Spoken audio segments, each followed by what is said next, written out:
Agora sim, boa noite oficialmente a todos. Espero que vocês estejam todos bem, aproveitando bem esse evento que foi com muito carinho planejado para cada um de vocês. Que vocês consigam usar cada coisa que foi apresentada aqui para vocês no seu dia a dia também. E eu fui incumbido de apresentar esse tema que, ao meu ver, é de extrema importância para o empreendedor, que são as técnicas para minimizar custos com o departamento pessoal. Para iniciar, a gente pode definir que o departamento pessoal é aquela área da empresa que é responsável por gerir e operacionalizar o capital humano da empresa, os funcionários. Tudo que é relacionado ao funcionário é questão do departamento pessoal, tá? Me apresentando mais um pouquinho, como o Rafael bem disse, meu nome é Felipe, eu sou advogado, atuo com direito de trabalho desde 2014, majoritariamente para empresas, onde eu me encontrei mesmo, e o meu maior prazer é realmente ajudar cada um de vocês a desenvolver melhor o trabalho para que vocês consigam focar naquilo que vocês são bons, que é empreender, e deixem as funções mais burocráticas, mais administrativas, não de lado, mas talvez em segundo plano. Eu costumo dizer que os cuidados com o departamento pessoal são divididos em 3 etapas. Com a contratação, que aí vai desde o processo seletivo até a formalização da contratação de um colaborador, as questões durante o contrato de trabalho, durante o período que ele permanece na sua empresa, e com a rescisão do contrato, que vai, evidentemente, desde antes da rescisão, do desejo que você tem de rescindir o contrato, até a efetivação da rescisão daquele determinado colaborador. E para iniciar, vamos seguir uma ordem cronológica, vamos falar um pouquinho dos cuidados que vocês precisam ter nas questões pré-contratuais, nas questões até o momento da contratação. São diversos pontos que a gente podia tratar aqui, mas eu trouxe duas dicas muito importantes para vocês nessas duas questões. Por que contrato escrito e se não quiser contratar um empregado? Vou responder a segunda questão. Se eu não quiser contratar empregado, aquele seletista, eu posso para minha empresa? Perfeitamente. Mas você precisa ter muito cuidado. Por que ter muito cuidado? Porque para a Justiça do Trabalho, se o empregado comprovar que ele cumpre aqueles requisitos para ser considerado um empregado de fato, e independente da maneira que você contratar ele, se é como PJ, se é como autônomo, independente do que for, a Justiça vai desconsiderar aquele contrato que foi formalizado, vai reconhecer que ele é empregado e vai obrigar a sua empresa a pagar as verbas rescisórias que você não pagou durante todo o seu contrato. 13º, férias, FGTS, o aviso prévio. Isso pode gerar um passivo trabalhista enorme para a sua empresa. E aí já leva à segunda questão, porque o contrato escrito, ele é a sua maior segurança nessas questões envolvendo o empregado. Ele é a sua primeira prova que você produz para rebater falsas acusações do empregado. Porque se ele entrar com uma ação contra a sua empresa, alegando que ele realmente era um empregado de fato e não um trabalhador autônomo, não um PJ, vai ser sua responsabilidade comprovar que ele está mentindo, vamos dizer assim. Como você comprova isso? A parte mais fácil é a questão do contrato. Se você tem um contrato já bem redigido, bem preparado, com todas as cláusulas, obrigações e deveres definidos, a chance de você ter êxito nesse processo é muito maior. Por quê? Porque você transfere para o empregado essa responsabilidade. Ela já não é mais sua. Você já fez a sua parte, você apresentou esse contrato. Então, vai ser responsabilidade do trabalhador eventualmente fazer essa contraprova para tentar provar o ponto dele. Tá? Essa é a principal questão. E o que são esses requisitos para ele ser considerado empregado? São 4. Ele precisa comprovar esses 4 requisitos. Se faltar um deles, ele já não é mais empregado. Primeiro, habitualidade. Ele precisa prestar serviço para a sua empresa com uma determinada frequência. Precisa ser de segunda a sexta? Não, pode ser 3 vezes por semana, pode ser 4 vezes por semana. Só precisa ter uma regularidade na prestação do serviço. Esse é o primeiro requisito. Segundo, a pessoalidade. Ele não pode ter a substituição desse prestador de serviço. Eu vi aqui que tem o pessoal do canal, o que acontece muito nas questões dos motoboys. Porque muito motoboy não é considerado um empregado de fato, porque falta essa pessoalidade. Ele pode ser substituído. Se o motoboy faltar, ele pode ou indicar um colega para substituir ele, ou a própria empresa contratar alguém de fora para substituir ele. Tem essa substituição de prestador, já não é mais empregado. Esse é o segundo ponto que vocês precisam ter muito em mente, tá? Terceira questão, onerosidade. Significa que ele precisa receber pelo trabalho. É por isso que o trabalho voluntário não é considerado o empregado de fato. Porque você pode ter a habitualidade, você pode ter pessoalidade, mas o trabalho voluntário você não é pago para isso. Então você não pode ser considerado empregado, tá? Mas o principal ponto, que aí a gente volta no tema PJ e autônomo, que eu sei que é muito recorrente nas empresas, esse tipo de contratação, é a subordinação. O empregado PJ, o empregado autônomo, ele não pode ter subordinação. O próprio nome já diz, autônomo. Ele precisa ter autonomia plena para desempenhar o trabalho. O que significa? Ele não pode ter horário certo para trabalhar, ele pode entrar e sair o horário que ele quiser. Ele não pode sofrer punições em caso de ele venha a faltar. Ele é obrigado a enviar atestado médico. Não pode ter essa, tá? Ele tem que ter autonomia para desempenhar o trabalho da maneira que ele acha que é melhor. A questão do autônomo você não está pagando pelo trabalho dele em si, pela prestação, mas pelo resultado. Esse é o principal requisito. Se você comprova que falta qualquer uma dessas 4 coisas do empregado, ele já não é mais empregado, você já não tem mais vínculo de emprego. E aí você já se livra da questão das verbas rescisórias. Essa é a principal importância do contrato escrito. Porque no contrato escrito você pode estabelecer que a pessoa pode ser substituída em caso de eventual falta, ou que ela realmente não tenha o horário certo para cumprir. Isso já dá indícios para o juiz que ali já não tinha um vínculo. Então já coloca pelo menos uma semente na cabeça ali do juiz e fala, não, o empregado assinou o trabalhador assinou esse contrato, então é bem provável que ele não seja o empregado de fato. Isso te livra de um grande risco. Faça um contrato escrito. Sempre faça um contrato escrito. É chato, é trabalhoso, mas é fundamental. Eu já cansei de ver quantas empresas a gente conseguiu um sucesso em defesas trabalhistas simplesmente por ter esse contrato. Porque muitas vezes o empregado, para fazer essa contraprova do contrato, ele vai precisar, por exemplo, de testemunha. Às vezes ele não vai ter essa testemunha. Ou mesmo que seja uma testemunha induzida. Ele vai tentar levar alguém da família, não pode depor. Então são essas pequenas coisas que você vai acrescentando nesse acordo que você faz com a outra parte que podem salvar a sua pele no final. Porque imagina um trabalhador que fica aí 2, 3 anos sem registro. Se você tomar uma condenação no final, é 20 mil para cima de que você vai ter que desembolsar de verba rescisória, de verba trabalhista, fora INSS que você vai ter que pagar, as custas do processo, o honorário pericial, se eventualmente tiver. Então, assim, muito cuidado nessa fase. Estruturem muito bem a contratação que vocês vão fazer dos seus colaboradores para que vocês mesmos não venham ter dor de cabeça lá na frente, tá? Um segundo ponto, pré-contrato, também que eu queria falar com vocês. A gente sabe que tem muitos empresários do comércio aqui, e festa de fim de ano chegando, o volume de trabalho aumenta muito, graças a Deus aumenta muito. Vocês provavelmente vão precisar contratar outros trabalhadores também. O que eu vejo muita gente fazer é que chegar nessa época do ano, contrata um empregado por contrato de experiência mesmo, fica ali 45 dias no fim do ano, chega no final, ele simplesmente o contrato se finda, cada um vai pro seu canto e tá tudo bem. É errado fazer isso? Não, mas ao meu ver não é o meio mais seguro para vocês.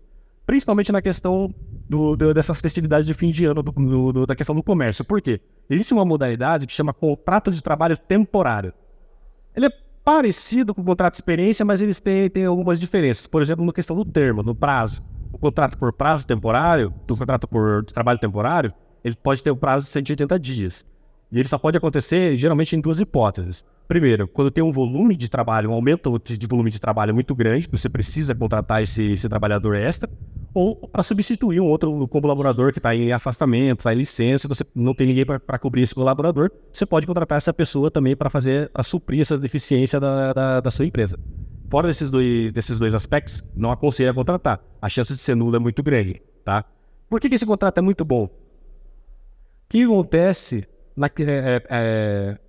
esse contrato, a segurança que ele mais te dá é na questão da estabilidade gestacional. Se você contrata uma empregada e ela, por mais que seja contrato de experiência, e ela vem engravidar no curso do contrato de experiência, a estabilidade dela vai ser reconhecida.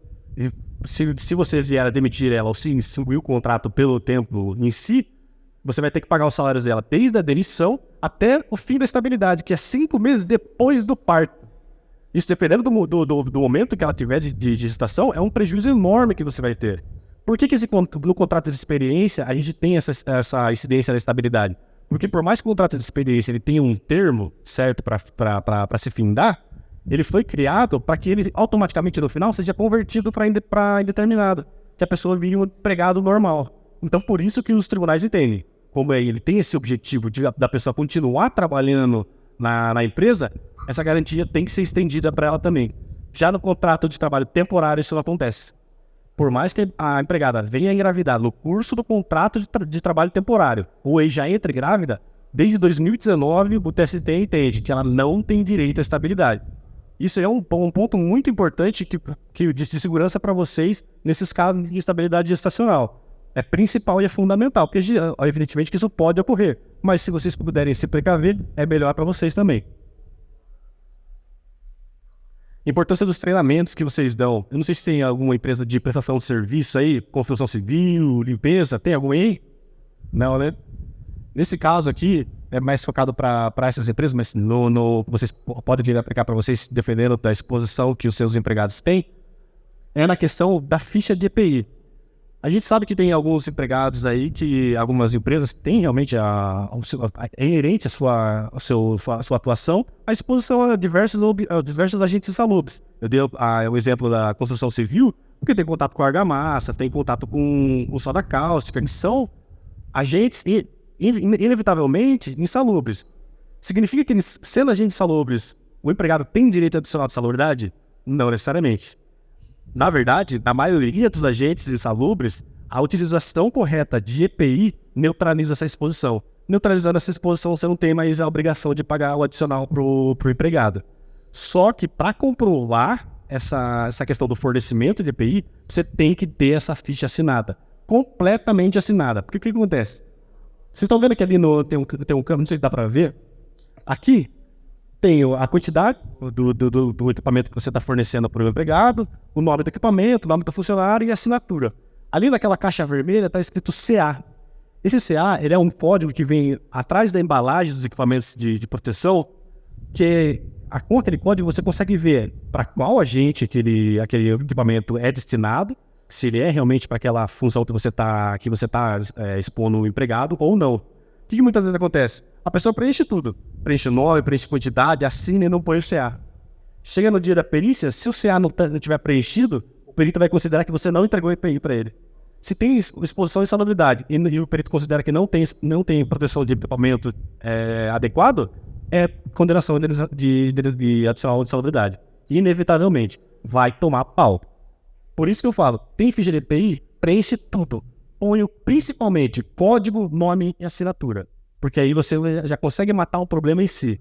Muitas vezes acontece de chegar no nosso escritório, empresas que a gente vai fazer perícia, não tem absolutamente nenhuma identificação de entrega de EPI.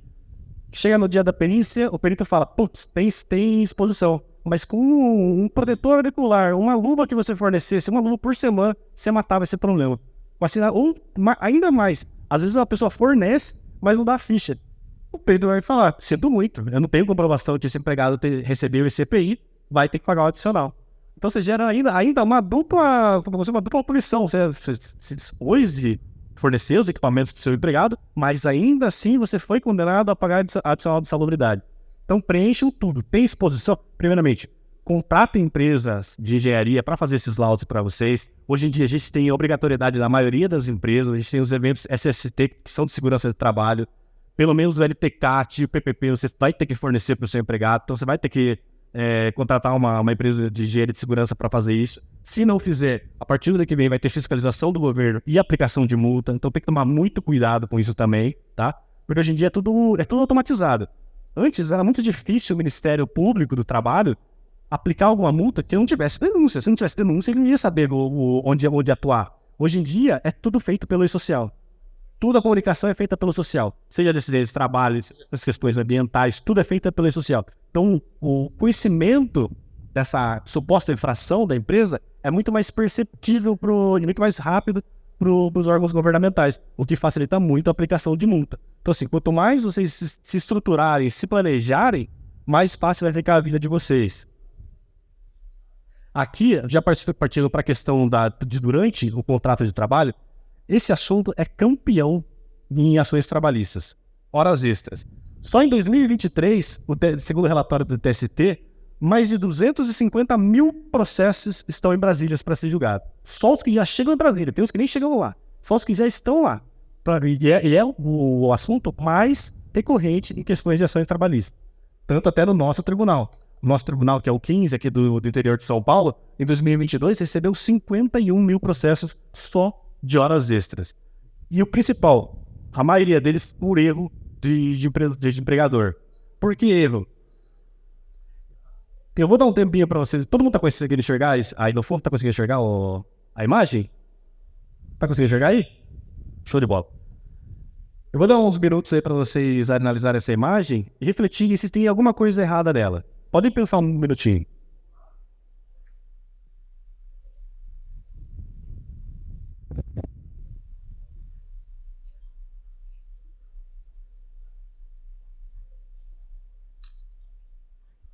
Eu não vou perguntar pra ninguém não, tá? Só pra vocês refletirem entre vocês mesmo.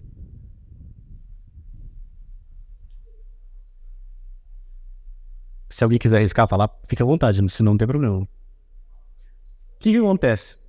Diversas vezes a gente encontra cartão de ponto desse tipo. Na primeira vista, você vai ver que não tem absolutamente nada errado nele. O horário de entrada certo, horário de intervalo ok, 1 hora de almoço, 8 horas diária, 4 horas no sábado, sem problema nenhum. Só que acontece? Vocês estão vendo que o horário de entrada e saída tá tudo 9999999 18. O que os tribunais entendem? Cartão de ponto que apresenta esse tipo de marcação é inválido.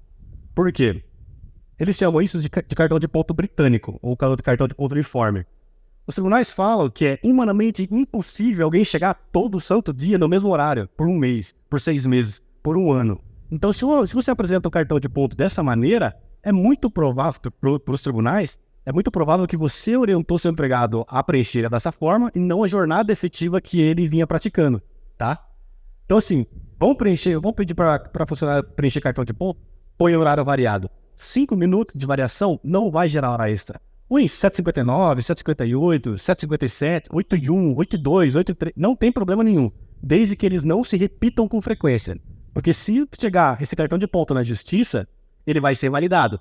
Sendo invalidado, o juiz vai considerar que a jornada que o empregado falou é a verdadeira.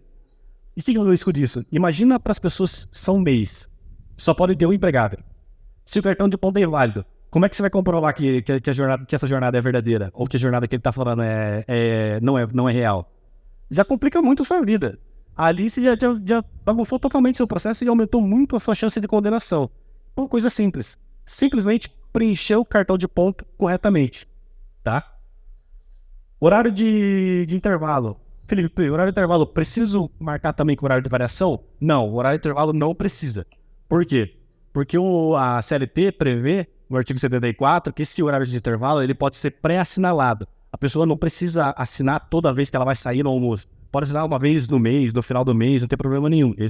Evidentemente, desde que ela tire essa 1 hora de almoço. Mas ele pode ser pré-assinalado. Agora, se você apresentar esse tipo de cartão com tudo uniforme, aí o juiz vai falar, opa, então é tudo inválido. Então não posso considerar que uma coisa é válida e outra coisa não. É bem provável que tudo seja inválido. Então, o horário de intervalo entre a jornada pode marcar com essa ausência de variação, vamos dizer assim. Agora, a entrada e saída, de maneira nenhuma. Nunca marquem desse tipo. Aqui eu trouxe uma decisão do TST de 2020, que fala, o TST verificou que os cartões de ponto desse período possuem registro de horário britânico, invalidando-os como meio de prova e reputando válida a jornada alegada pelo reclamante. É inválido o cartão? Ele vai presumir sem choro nem vela que a jornada que o empregado falou é a verdadeira. A gente sempre tem que ter em mente que a justiça do trabalho ela é sempre pró-empregado. Os princípios do direito do trabalho são protetivos do empregado. Não estou dizendo que isso é errado, mas isso significa que a gente tem que se prevenir o dobro do que a gente faz. Porque todo cuidado é pouco nessas questões, tá? Por que todo cuidado é pouco? Porque em questão de dúvida, se o juiz tem dúvida, ele vai decidir a favor do empregado. É um princípio isso do direito do trabalho. Na dúvida, se pende para o empregado. E outra coisa que sempre gera muita dúvida, muita dúvida e muito erro. Como é que funciona o banco de horas? O que geralmente as empresas fazem? A pessoa trabalha 8 horas segunda a sexta e também trabalha 8 horas no sábado. Tá certo isso? Não tá certo, não pode. Por quê? Se a pessoa trabalha 8 horas segunda a sexta, no sábado ela tem que trabalhar 4 horas. Num contexto geral, a jornada de trabalho semanal não pode ultrapassar 44 horas semanais, tá? Não pode ultrapassar 44 horas semanais. Diária eu posso ultrapassar a 8ª? Até pode, se você fizer um acordo por escrito de compensação de jornada para o empregado, ok, é válido. Mas passou a semanal, é condenação de horas extras. do que muitas empresas fazem. Ah, não tem problema, passou o horário que tem que trabalhar no sábado, a gente põe no banco de horas. Tá errado também. Por que não tá errado? Porque o TST fala, se existe a prestação de horas extras habituais, nesse caso, nesse exemplo que eu dei, todo sábado, 4 horas extras, 4 horas do trabalho normal, mais 4 horas extras, o banco de hora também é inválido. O banco de horas só é válido se ele cumprir exatamente o que diz a lei, tá? Como é que eu faço para aplicar o banco de horas? Ele pode ser feito em 2 hipóteses. De maneira individual, você negociando com o empregado. De maneira escrita, que é o que eu sempre aconselho, que é o mais seguro para você. No caso da escrita, você pode compensar essas horas em até 12 meses. Se ele fizer hora extra hoje, ele pode compensar essas horas nos próximos 12 meses. Ou se for verbal. Só que se for no verbal, essa compensação tem que ser feita em 6 meses. Ela reduz muito. Se a compensação não for feita em 6 meses, você mandou o cara embora e não compensou, você vai ter que pagar essas horas extras quando ele entrar com a ação. Tá? Aqui também eu trouxe o texto da CLT que fala dessa questão do banco de horas, que ela autoriza essa questão do lançamento da jornada de trabalho, desde que não exceda no período máximo de 1 ano as suas jornadas semanais de trabalho previstas. Escrito, 1 ano. Verbal, 6 meses. Mas sempre faça escrito. Felipe, eu quero estar daqui 6 meses, eu quero estar com tudo quitado. Mas faça escrito. Porque é mais fácil para você comprovar que o empregado concordou com aquilo, que existia realmente um acordo de compensação de jornada. Vai facilitar muito a vida de vocês e, consequentemente, vai facilitar a vida de muitos advogados também. Aqui a questão da autorização do banco de horas que o sindicato dos comerciários com atuação aqui em Salto de Pirapora faz, tá? Também com o período de 12 meses. Às vezes a gente acontece de achar disposição de banco de horas um pouquinho inferior ou até mesmo superior. A gente já viu até banco de horas de 24 meses, mas são exceção. Geralmente essa questão das 24 horas mesmo. Qual que é o risco de você não aplicar o banco de horas corretamente ou de você também não fazer a anotação do cartão de ponto corretamente? Normalmente a CLT ela dispõe que a condenação de horas extras, o pagamento das horas extras, elas são feitas com base em 50% da remuneração do funcionário. O sindicato dos comerciários não. O sindicato dos comerciários fala que é 60%. Você vai ter 10% a mais de prejuízo aí se você não aplicar, não fazer os trâmites corretamente, de acordo com o que manda a lei. E aí, esses foram os principais riscos que eu trouxe para vocês durante o contrato de trabalho, porque é o que sempre dá problema. A gente sabe que a jornada do trabalho no comércio é complicada, mas você pode flexibilizar. Putz, não consigo, o meu trabalhador precisa trabalhar às 8 horas no sábado. Aumenta o horário de almoço. A CLT autoriza você a aumentar até 2 horas o horário de almoço. Dá 1h30, faz o cálculo, vê se vai bater 44 horas. Bateu, show de bola, não tem problema, segue o barco. Pode trabalhar às 8 horas no sábado, desde que seja tudo feito certinho. Também, anota que o intervalo entre a jornada foi nesse período de 1h30, 2 horas, no cartão de ponto, para também não ter problema. E aí eu já passo para os cuidados que vocês têm que ter na questão da rescisão. Por que eu disse que os cuidados da rescisão vão antes mesmo do momento de você efetivamente decidir rescindir o contrato do trabalhador? Porque do mesmo jeito que a empresa pode mandar o empregado embora por justa causa, o empregado também pode mandar embora a empresa por justa causa. Ambas as partes podem cometer falta grave que gere a rescisão do contrato de trabalho. A diferença é que para o trabalhador ele vai ter que entrar com uma ação judicial para que seja reconhecida essa falta grave e rescinda o contrato de trabalho dele. Só que o que acontece? Se ele consegue comprovar que a empresa praticou uma falta grave e o juiz autoriza essa questão da rescisão, você vai ter que pagar as verbas rescisórias do empregado como se tivesse demitido ele sem justa causa. Você vai ter que pagar aviso prévio, você vai ter que pagar FGTS, o saldo da FGTS, você vai ter que pagar multa dos 40% da FGTS. Tudo isso que muitas vezes você nem estava esperando, porque geralmente as ações elas chegam de sopetão. Simplesmente chega uma notificação lá para você e fala, tô querendo rescindir o meu contrato judicialmente aí. E aí você vai ter que correr atrás do prejuízo para comprovar que não existiu falta grave. E o atraso salarial é uma falta grave prevista pela CLT. A linha D do artigo 483 da CLT, o artigo 483 ele traz o rol de faltas graves que a empresa pode cometer, mas o principal é a linha D, que fala quando a empresa não cumpre o que é determinado no contrato de trabalho. E aqui se entenda o contrato de trabalho como todos os direitos que o empregado tem, mesmo que estejam previstos em lei e não estejam previstos no contrato efetivamente. Por exemplo, o FGTS. Atraso de FGTS também gera essa questão da rescisão. É falta grave. Se você atrasa o FGTS por, vamos supor, 1 ano, o empregado tem direito de entrar com essa ação judicial buscar a rescisão do contrato de trabalho e o juiz vai autorizar com base nesse lapso que a empresa teve, tá? A questão do atraso salarial é um pouco mais complicado, porque além de poder gerar essa questão da rescisão do empregado, os tribunais entendem que se você atrasa 3 meses do salário do empregado, ele já tem direito a receber uma indenização por danos morais. Qual que é o problema?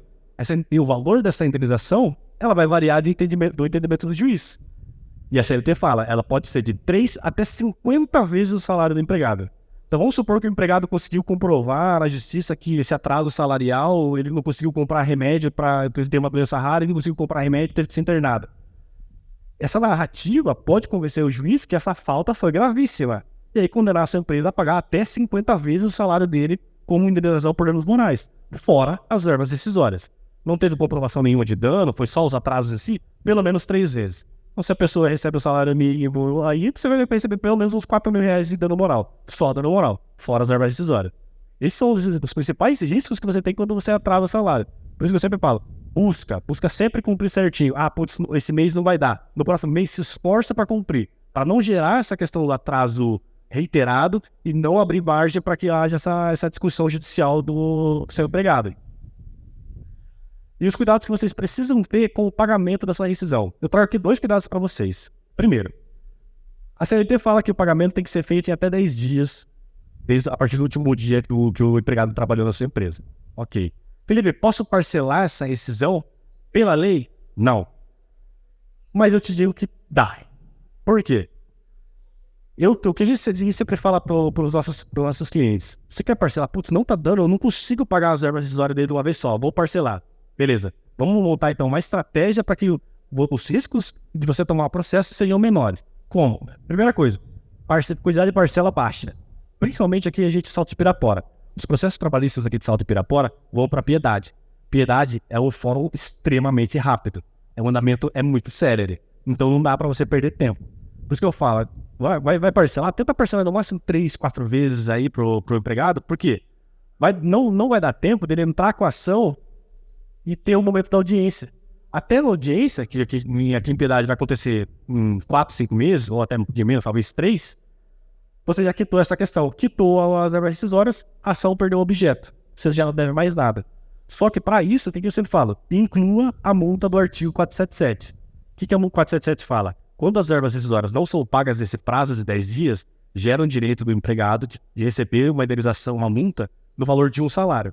Então inclua essa multa no parcelamento para não aí zerar todas as margens que ele tiver e parcele em mínimo de quantias possíveis, tá? Para que isso não venha a refletir para você futuramente. E a questão também do 467, essa multa é uma multa muito importante, 467. O que muitas empresas fazem? Não vou pagar a rescisão do empregado. Deixa que ele entre na justiça, eu vou pagar só quando o juiz autorizar, quando o juiz mandar. Cuidado com isso. A CLT tem o artigo 467 que fala, quando as verbas incontroversas não são pagas em primeira audiência, na audiência de tentativa de conciliação, você tem que pagar uma multa de 50% do valor das verbas rescisórias. Então, se é um empregado que tem um valor mais alto de salário, ou que tem um prazo maior aí de contrato de trabalho, e, consequentemente um valor de recebimento maior, você vai ter que pagar essa multa para ele. Então, cuidado. Felipe, vou deixar entrar com a ação, mas se for, ok, você quer só pagar em juízo? Pelo menos pague em primeira audiência, então os valores que você tem como controvérsia, os valores que você não está discutindo, que você concorda que ele tem direito. Esses valores já efetuam o pagamento em primeira audiência, porque você já mata essa multa aí. E se chegar na final, vai pesar muito. Bom, pessoal, isso é o que eu tinha para passar para vocês, o tempo já corre bastante, tentei ser o mais breve possível e trazer as dicas mais práticas para vocês. Não vai dar tempo da gente abrir uma pergunta, mas eu deixei aqui os nossos dados. Se vocês tiverem algumas dúvidas, Felipe, tô com tal problema, preciso de uma orientação, preciso de uma ajuda, a gente está à disposição de vocês para o que vocês precisarem, tá? Agradeço novamente a paciência de vocês, a atenção de vocês, terem disponibilizado uma parte do seu dia para vir aqui nos ouvir. Espero do fundo do coração que cada palestra que vocês presenciaram aqui contribuam de alguma maneira para a vida pessoal ou profissional de vocês. E amanhã a gente tem mais eventos, espero ver cada um de vocês aqui também amanhã. Tenham uma boa noite, votem com Deus.